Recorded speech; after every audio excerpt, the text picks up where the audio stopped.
Bonjour à tous, nous sommes samedi dans la première semaine de Carême. Après avoir entendu le Christ nous inviter particulièrement pendant ces 40 jours à vivre la prière, l'aumône et le jeûne, réfléchissons aussi à ces relations fraternelles entre nous, qui touchent alors ces trois attitudes fondamentales. C'est la prière de Jésus que nous retrouvons dans l'Évangile selon Saint Jean avec insistance. Il crie vers son Père qu'il soit un. Et vous pouvez aussi ouvrir votre Bible et lire le psaume 133 au verset 1.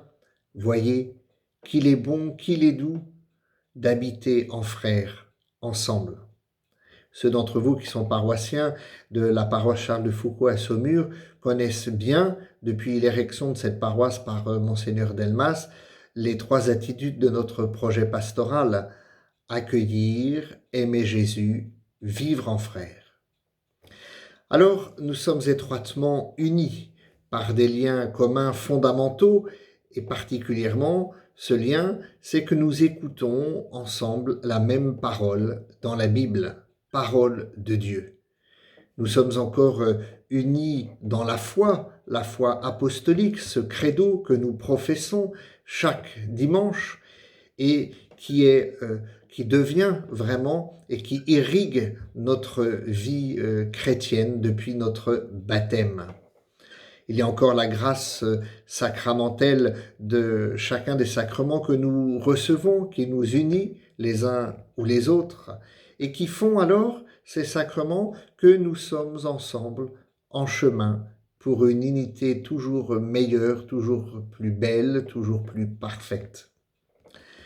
Le meilleur moyen pour faire descendre l'esprit de concorde sur notre vie à chacun, c'est d'invoquer cet esprit, les dons du Saint-Esprit pour l'unité. Demandons à l'Esprit Saint de nous aider à faire l'unité en nous-mêmes, dans nos familles, dans nos paroisses, pour que ces relations fraternelles en temps de carême soient aussi missionnaires autour de nous. Que vienne l'Esprit, oui, cet esprit de concorde, cet esprit d'unité, qu'il transforme nos volontés, qu'il nous rende dociles à son inspiration et à la volonté du Seigneur. En effet, il est très important pour tout effort, et tout effort de carême, pour développer nos relations entre nous, avec ceux que nous rencontrons, et en particulier ceux qui portent le nom de chrétiens, d'être fraternel, expression qu'aime tant le pape François. Oui, prions que l'Esprit Saint nous aide à trouver les justes et les bonnes relations fraternelles entre nous.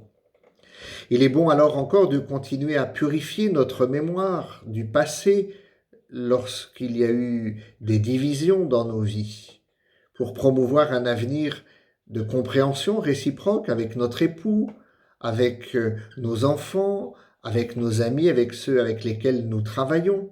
Oui, prions et demandons au Seigneur de nous aider à vivre ces relations fraternelles pour qu'elles soient missionnaires. Regardez comme ils s'aiment, dit encore l'Évangile. Il est nécessaire de poursuivre nos efforts afin de réaliser, comme je le disais au début de cette vidéo, ce que le Seigneur avait au cœur le soir de la dernière scène. Et nous trouvons dans l'Évangile selon saint Jean, chapitre 17, verset 21, « Que tout soit un, afin que le monde croie que tu m'as envoyé. » Cette unité est missionnaire. Dans l'Épître aux Philippiens, au chapitre 1er, verset 27, on lit encore « Tenez ferme dans un même esprit, luttant de concert et d'un cœur unanime pour la foi de l'Évangile. » Oui, alors nous ressemblerons à ce Dieu auquel nous croyons, Père, Fils et Saint-Esprit. Bonne journée.